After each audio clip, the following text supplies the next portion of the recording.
True Detective is surrounded by metaphysical themes and mystery. So I'm going to break down the first episode, talk about things you might have missed, and give you the brim truth. What up, y'all? So we talking True Detective Season 4, Night Country, starring Jodie Foster. Yes, this is a psychological thriller, but this season looks like they've added the horror aspect to it as well. In fact, let me hurry up and get into the breakdown. So this season starts with a quote from Hildred Castaigne.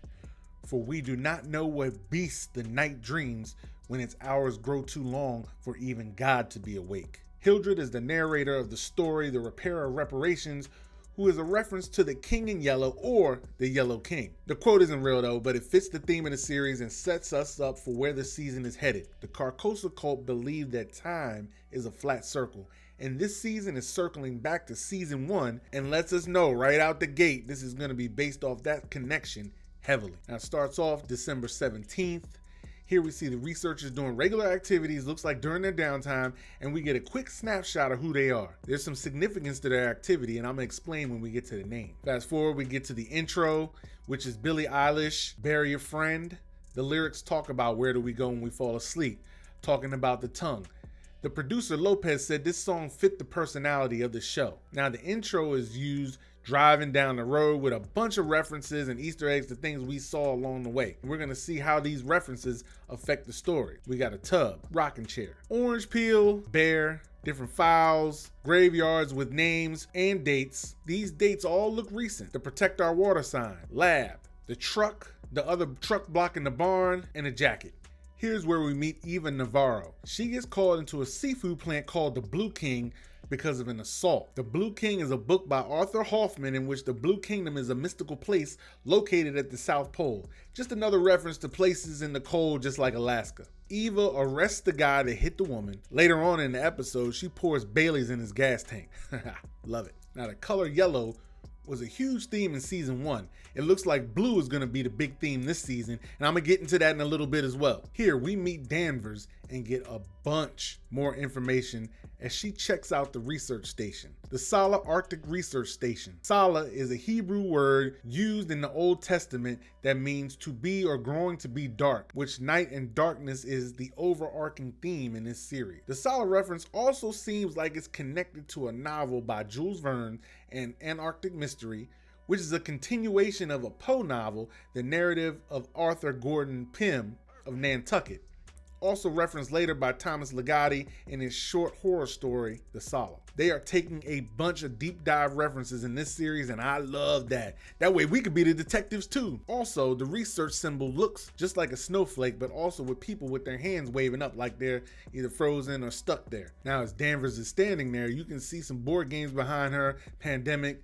Shit Happens, Hangman, and Quick on the Draw. The Arctic Research Station's been open for 18 years, founded by Dr. Anders Lund. He's got a sign on here that says, "Turn the screen off, we're not using it." And why do you care if the screen's not off, Anders? I'm watching you. So here are the names of the researchers and what I could find out about the names. We start with Ralph Emerson. Seems like that's a callback to the philosopher. He's got the Alpinus Amaro hoodie, which is a family-owned distillery in Montana. He also was drinking a Lone Star beer, which was Russ Cole's favorite beer, which was a callback to season 1. We got Anton Kotov. Had the book Blood Meridian, which is a book about how a group of hunters massacred indigenous people for fun and nihilistic reasons. Lee G, he's the one jogging on the treadmill. Raymond Clark, real life name of someone who murdered Annie Lee. Just so happens Annie Kotalk is the girl they murdered in this series, and they've been trying to solve for years. Also, he's the one wearing the pink jacket, and he's the one having the seizures that says she's awake. Lucas Marins is the one doing the laundry. Facundo Molina recorded the video of him cooking. Veer Mehta, CEO of HAL Health Systems in real life. Anders Lund owns a laboratory tied to understanding biological mechanisms and how it affects diseases in real life. We also see Anders writing on the board. And when they find the message, "We are all dead," it's obvious that he's the one that wrote it. So whatever happened, he knew that they were done for. So we get to the police station. Danvers and Navaro discuss their history a little bit. She makes a reference to a spirit animal. And you know this because Spirit animal came to you in a dream. Which comes back into play later. Navaro takes down a pick off the wall, they show the camera, and end up blurring out all the cops except for her. That makes me think we're gonna meet them for some reason and they add to the plot, but the show isn't ready to have us see them just yet. Navaro leaves and visits the brother of Annie Kotok and head to his housing, which looks like it's owned by the Silver Sky Mining Company. Looks like that's the big company that runs the town, has their hands in everything in this town. He tells her the water is not good and then drinks a Lone Star beer. Explains about the protests and how Annie was trying to take down the mines, which basically pissed everybody in the town off because they have their hands into everything. So if the mine falls, everything falls. Which to me, it sounds like more of that too big to fail nonsense. Next, we meet Peter's girlfriend, Kayla. Their son, who's named Darwin, which I don't think is a coincidence, drew a picture of the monster from the local legend from stories of their people. In season 1, there was a child who got chased by the Yellow King who described him as a green-eared spaghetti monster.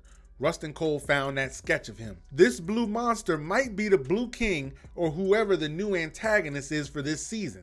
Is it also a coincidence that Peter's dad, Hank, is painting a room completely blue in the next immediate scene? Something to keep in the back of your mind, because in my mind, he already reeks of guilt of something. Peter heads over to drop off the files at Danvers' house. There, him and the audience learn about Annie Kotok, aka Annie K, who has star-shaped wounds and a missing tongue. Here you can see she had the same markings on her face as Navaro's sister. Also, while Danvers is examining pictures, you can clearly see the bottom of the spiral from the Carcosa call. But since they ain't mentioned it, they aren't ready for us to know it yet. Danvers keeps telling her story and talks about Kate McKittrick as a person from the mine not to mess with. So, started bugging the wrong people. Mine people. Kate McKittrick, specifically. Fuck. So you can already see they've established the presence of the mining company early as the too big to fail for everything. A voice and a hand woke up Danvers that said she's awake. It also made Navaro stop the truck in the middle of the road. Then they both saw a polar bear with an eye missing. Now I don't know why Danvers found the stuffed bear and Navaro saw the live bear, but it's going to be compelling to find that out as the season progresses. Danvers starts examining the scientists at the research center, and one of the pictures in the mix is one of a polar bear. It's all connected. Also, she discovers the pink jacket Annie was wearing had a patch missing. Raymond Clark was wearing the same jacket with a smiley face patch on it, which looks like it was added on later. Because ain't nobody smiling in this town. I ain't seen no other smiley patches.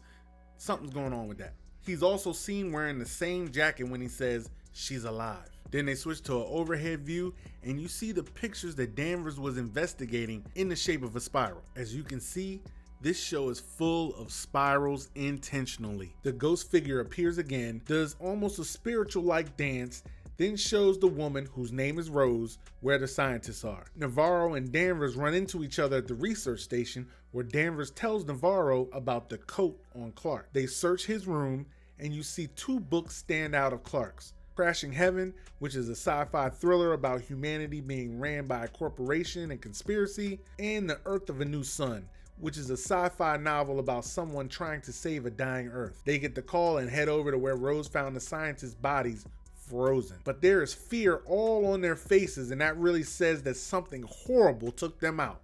Now this first episode hit the ground running, and I'm very excited to see where this season is headed. Yes, there are a few unanswered questions, but all will be revealed in due time. All right, so I'm definitely going to be exploring each episode this season, so make sure you hit that subscribe button.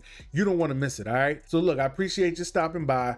Please, until next time, be safe, and remember, always speak your truth, all right? I'm out.